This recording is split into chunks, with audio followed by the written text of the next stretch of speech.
কাৰণটো এটাই সম্পূৰ্ণ এটা পৰিকল্পনা এইটো এটা একদম পৰিকল্পিত এটা কাৰ্যসূচী তেওঁলোকৰ সেইকাৰণে আমি বিশ্ব হিন্দু পৰিষদৰ ফালৰ পৰা ৰাইজক যিটো সচেতন কৰাৰ যিটো দায়িত্ব সেইটোৰ ক্ষেত্ৰত আমি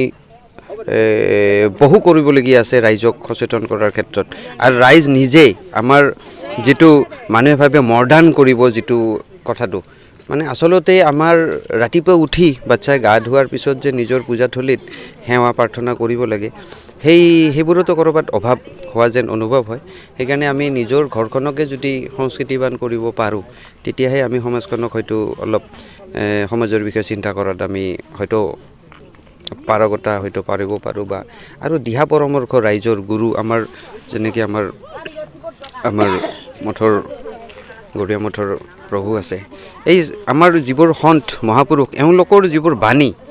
অকল ধৰ্মৰ বাণীৰ লগতে সমাজ সংস্কাৰৰ যে বাণীবোৰ এওঁলোকে যে প্ৰত্যেকটো কথাত বা প্ৰবচনত লৈ যায় সেই বস্তুটো কিন্তু আমি লৈ যাব লাগিব ৰাইজৰ মাজত সৎসংগ যিটো আমি মানুহৰ মাজত বহি সপ্তাহত এদিন কমচে কম বহাৰ ব্যৱস্থা আমি নিজৰ য'ত আগতে আমাৰ আইতাসকলে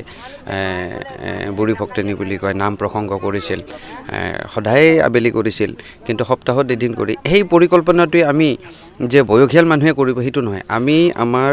শৈশৱৰ পৰা যৌৱনৰ পৰা সকলো পৰ্যায়তে আমি সৎসংগ সপ্তাহৰ এদিন কোনোবা মঠত বা এদিন কোনোবা মন্দিৰত আমি বহাৰ যিটো প্ৰৱণতা সেইটো আমি যদি নকৰোঁ তেনেহ'লে আমি সংস্কৃতিবান হোৱাৰ ক্ষেত্ৰত আমি কিন্তু ক'ৰবাত পিছুৱাই থাকিম আৰু এনেধৰণৰ আক্ৰমণ পৰিকল্পিত আক্ৰমণ হোৱাৰ সম্ভাৱনাটো আছে আৰু চলি আছে গোটেই উত্তৰ পূৰ্বাঞ্চলক এটা পৰিকল্পনা কৰি লৈছে সকলোৱে লৈছে এইটো জেহাদী শক্তিয়ে হওক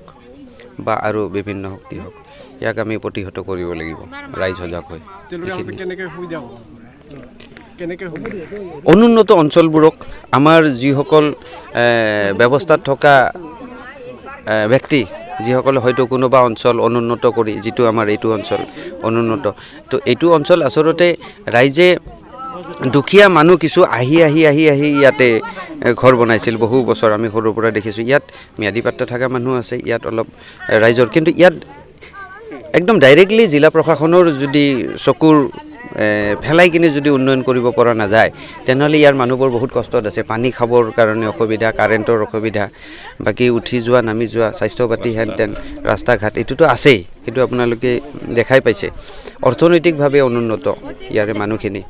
সেইকাৰণে অৰ্থনৈতিক উন্নয়ন কৰিব গ'লে যদি ইয়াৰ কিছু ব্যৱস্থা যদি কৰি দিব পৰা যায় পানীৰ ব্যৱস্থাটো ৰাস্তাৰ ব্যৱস্থাটো ঘাই কৰি তেনেহ'লে কিন্তু এইটো নিশ্চয় আপোনালোকে অলপ যদি জিলা প্ৰশাসন বা যিবোৰ আমি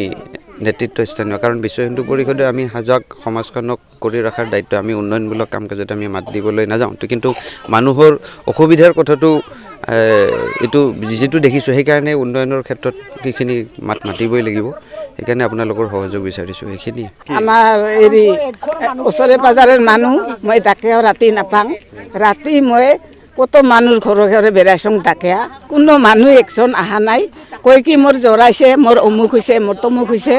মোক কৈছে মই ঘূৰিয়ে যায় মই আৰু বহুত ওচৰত মই কান্দি আছিলোঁ কোনো মানুহ কাহৈ যোৱা নাই মোৰ ঘৰত কিন্তু এই মনে দুখতে মই এই খবৰ পাই মই এইবাৰ সিফালে গৈছোঁ ঠিক আছে মোৰ দেখোন এতেকা হৈ নাই মইতো গতিকে মই যাবই লাগিব উমিবলৈ ভাল কৰিব পাৰে বেমাৰ এই বেমাৰৰ কাৰণে মই এই বহুতক ধৰি মই ওলাই গৈছোঁ এই খ্ৰীষ্টানত গেলোঁ আজি আৰু ঘূৰি আহিলোঁ ৰাইজৰ লগত মনটো আজি ভাল লাগছে মোৰ এই চোৱা মনটো মোৰ আজিৰ পাৰে গেল নহ'লে মই মানুহ দেখিলে মই চাইড হৈ যাওঁ মানুহে মোক ঘৃণা কৰে মোক নিন্দা কৰে বহুত ৰকমে বহুত কথা কৈছে মোক সেইকাৰণে মই কোনোফালে নাযাওঁ মই মন্দিৰতে নাহোঁ এনে আহোঁ বহোঁ পূজা তিথিয়ে মই নাহোঁ মোক মানুহে ঘৃণা কৰে সেইখিনিৰ কাৰণে মই নাহোঁ আজি মই উভতি আহিলোঁ আজি মোক মনটা ভাল লাগছে আজি মা বইনী চবে বাপ ভাই আজি মই চবে পাইলোঁ মোক বিৰাট ভাল লাগছে আজি আহিলোঁ আৰু আমাৰ তেলা চবেই কৈ আৰু আমাৰতো যায় মানে গেছে বেমাৰৰ কাৰণে তাইতো আৰু নাইয়ে নোহাই হ'ল আমিতো চলিব লাগিব না নাতি আছে দুইটা বেটা আছে দে উমিও সহ্য নকৰে দে মা কয় বেটাগিলা কয় আৰু নাতি দুটা কয় দে আবু তুমি সিও পাৰাচিত তো হইলকে এবাৰতে যে কালকে তাকাইছে যা কি কয় শুনে না আৰু যদি পাৰাচিত হ'ব লাগে সেনেকৈ কৈছে ৰাইজে তেওঁ শান্তিত থাকক চলিবাতো লাগিব আজি মানে কি এইটো কি ধৰ্ম লোৱা খ্ৰীষ্টান ধৰ্ম এইটোৰ আজি প্ৰাচিত কৰিল আৰু আমাৰ মাও আছে হ'ব লগা সেইটো মা নাই আমাৰ আৰু কালি কৰি দিম মই এইটো মানুহখিনি যে আচলতে এই বেলেগ ধৰ্মত যে গ'ল কি কাৰণ আচলতে কি কৰোঁ মানে এটা মানুহ আহে জেগাহাৰৰ পৰা তাই গৰীব মানুহখিনিক মানে টকা পইচা লোভ দি যে আমাৰ ধৰ্মটো লওক আমি সহায় কৰিম সেনেকৈ মানে এই গৰীব মানুহখিনি এনেকৈ ধৰ্মখিনি লয় এই নাৰণ নামৰ এটা মানুহ আহে আৰু তাৰ লগত এজন কি নাম আহে সেইটো মই গম নাপাওঁ সিয়ে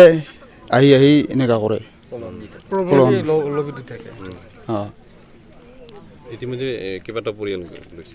হৈছে মোটামুটি ভালেকেইটাই সেনেকুৱা ধৰ্ম লৈছিল ইয়াতে এই যে তেওঁলোকে চাৰ্চ বা উপাসনা প্ৰাৰ্থনাৰ কিবা অঁ ইয়াতে এটা গীৰ্জা বনাইছে সেইটো ভাঙি দিব লাগে